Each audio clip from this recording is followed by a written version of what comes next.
हाय बच्चा पार्टी। तो आज हम लोग अगले लेक्चर में ट्राई करते हैं दोबारा से। ठीक है, लास्ट लेक्चर में हमने देख लिया डिवीजन रूल क्या होता है, तो आगे हम डिफरेंशिएशन को देखते हैं। अब हम डिफरेंशिएशन में क्या क्या नई नई चीज़ें ढूंढ सकते हैं। तो वापस आते हैं अपने लेक्चर पे। शायद पिछले लेक्चर में मैं एक चीज़ दिखाना भूल गया, और ये थी ये। गैस कर सकते हो इस कार्टून का नाम क्या है? एक टाइम पे कार्टून नेटवर्क पे आता रहता था, सोचो ज़रा। ठीक है, किसी को हिंट चाहिए हो तो इसका नाम जेट से स्टार्ट होता था, जेट। ठीक है, और उसके बाद इसके बेटे को देखो, शायद नाम याद आ जाए इसका। वापस आते हैं हम लोग।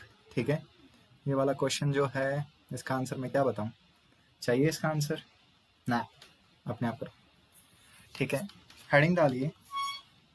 क्या हेडिंग लिखिए? Applications applications of differentiation. यानी इतना बड़ा लंबा चौड़ा डिफरेंशिएशन हमने पढ़ तो लिया, लेकिन ये काम क्या आएगा? तो बच्चों, एप्लीकेशन जो वर्ड है, ये वर्ड आता है, ये डिराइव होता है अप्लाई से। यानी डिफरेंशिएशन आपको पढ़ा तो दिया गया, लेकिन ये अप्लाई कहाँ करना है, इसे सीखना कहाँ पे है? तो डिफरेंशिएशन कैन टेल, ये आपको क्या बता सकता है? ये आपको बता सकता है rate of change of A quantity. एक क्वांटिटी का रेट ऑफ चेंज क्या है, यानी वो क्वांटिटी कैसे चेंज हो रही। एग्जाम्पल, आप लोग फिजिक्स में पढ़ते होंगे, बेशक आपको आती हो ना आती हो, तो वहां पे कहा जाता है रेट ऑफ डिस्प्लेसमेंट या रेट ऑफ पोजीशन। रेट के साथ कुछ नहीं लगा हो तो हम टाइम के साथ रेट मारते हैं। ठीक है, कि रेट टाइम के हिसाब से होगा। तो रेट का मतलब हो गया डिफरेंशिएशन। ठीक है, और रेट किसके अकॉर्डिंग हम लेंगे? विद रिस्पेक्ट टू टाइम लेंगे। तो हमारे पास क्या आ गया? dx by dt, and we know dx by dt is velocity. ये हो गया। फिर आपको ये भी बोला जाता है rate of change of velocity.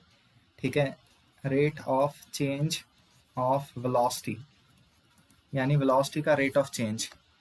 तो आप लोगों को ये बात भी पता होगी कि वेलोसिटी का rate of change dv by dt होता है, और इसे हम क्या कह देते हैं? एक्सेलरेशन।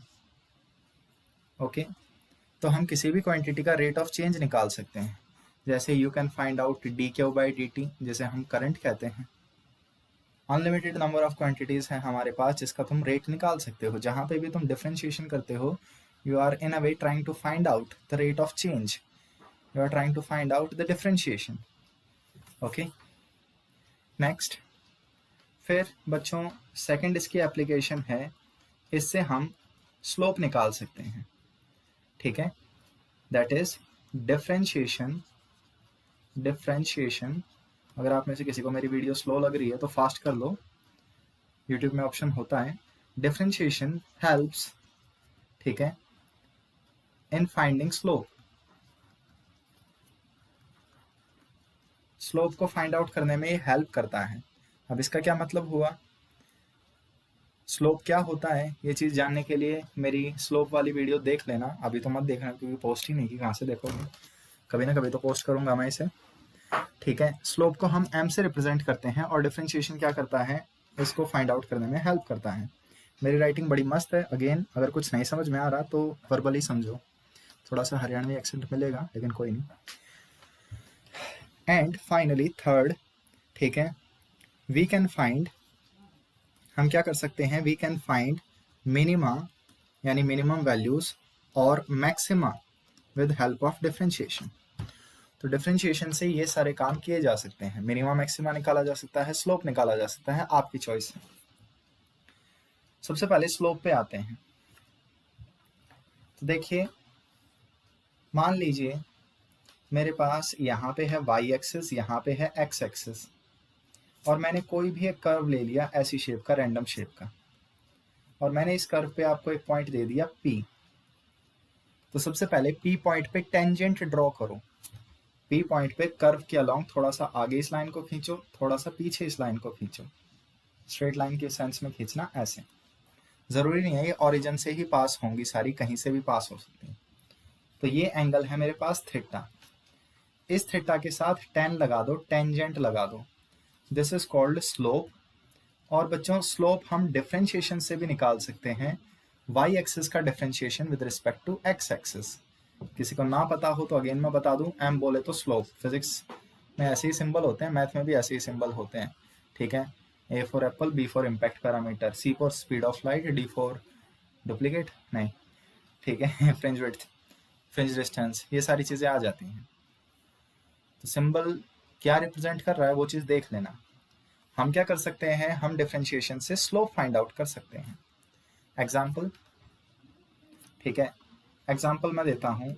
मान लीजिए आपने 10th क्लास में पढ़ा होगा, आई होप सबकी 10th क्लास सेम रही हो, कि हमारे पास एक क्वांटिटी होती है क्यू। कोई बताएगा क्यू क्यू क्या होता है, या कोई कहना चाहता है क्यू क्यों बताऊं? तो क्यू है हमारे पास चार्ज और टी से है टाइम, ठीक है। चलो एक चीज़ तो इन्होंने सही रखी, टी से टाइम होता है। तो मेरे पास क्या है, एक ग्राफ है, आपके पास यहाँ चार्ज है, यहाँ टाइम है, ये ग्राफ हो गया। तो मैं निकालना चाहता हूँ इस ग्राफ का स्लोप। तो मुझे पता है स्लोप क्या होता है, y axis by x axis. y axis पे कौन कबूतर है, यहाँ क्यू, और x एक्सिस पे कौन है, टाइम। तो ये हमारा फॉर्मूला बन जाएगा डी क्यू, और D Q by D T, I hope तुम लोगों को याद हो क्या होता है, आई बोले तो करंट, सी से करंट नहीं होता, आई से करंट होता है, ठीक है। तो अगर मेरे पास क्यू टी का ग्राफ है, अगर आप लोगों को क्यू टी का ग्राफ दे दिया गया और आपसे कहा गया बताओ करंट कितना होगा किसी भी इंस्टेंट पे या किसी भी पॉइंट ऑफ टाइम पे, तो आप क्या कर देना, आप इस ग्राफ का स्लोप निकाल देना। और इस ग्राफ का स्लोप आपको क्या देगा, करंट देगा। देखो इसे करंट लग रहा है, सही से वेव की तरह चल रहा है, तो इसका स्लोप आपको क्या देगा, करंट देगा। ओके, इसे ट्राई करना चाहते हो, न्यूटन भैया को बीच में ले ही आते हैं। तो आप लोगों को पता होगा P से हमारे पास एक क्वांटिटी होती है मोमेंटम, और T से क्वांटिटी होती है टाइम। तो न्यूटन का सेकंड लॉ पढ़ लेना अगर कभी सिलेबस में आया तो। न्यूटन का सेकंड लॉ कहता है force is equal to dp by dt। Force का फॉर्मूला होता है rate of change of momentum, यानी differentiation of momentum with respect to time. तो अगर आप लोगों को मोमेंटम और टाइम पीटी ग्राफ दे दिया गया, मोमेंटम टाइम ग्राफ दे दिया गया, तो आप क्या कर दो, आप इसका स्लोप निकाल दो, यानी dy बाई डी एक्स, यानी dp बाई dt निकाल दो, और आपके पास क्या आ जाएगा, फोर्स आ जाएगा। That's it. तो इस वे में स्लोप हमारी बहुत हेल्प करता है, पॉसिबली कैसा आंसर आएगा, ठीक है। स्लोप कब पॉजिटिव होता है, कब नेगेटिव होता है, कब इंक्रीजिंग है, कब डिक्रीजिंग है, ये चीज़ें जानने के लिए देखते रहिए, ठीक है। कभी ना कभी तो पढ़ाऊंगा ही, बाकी हो सके तो खुद पढ़ लो, बुक से पढ़ लो, वीडियोस पे टाइम ज़्यादा वेस्ट होता है, ठीक है। मेरा कोई यहाँ प्रॉफिट का भी मूड नहीं है, जहाँ तक पॉसिबल हो सके बुक से पढ़िए। अगर बुक से समझ में नहीं आ रहा है तो वीडियोस पे जाइए, जितना आप बुक से गेन करेंगे जितने टाइम में, उसका बहुत ज़्यादा टाइम आपको वीडियोस पे ख़त्म करना पड़ेगा। लेकिन हाँ, वीडियो का एक फ़ायदा होता है कि आपको विजुलाइज करके सारी चीज़ें बता देती जाती हैं। तो जैसा भी ठीक लगे, बस ये नहीं होना चाहिए कि टाइम वेस्ट हो रहा है, ठीक है।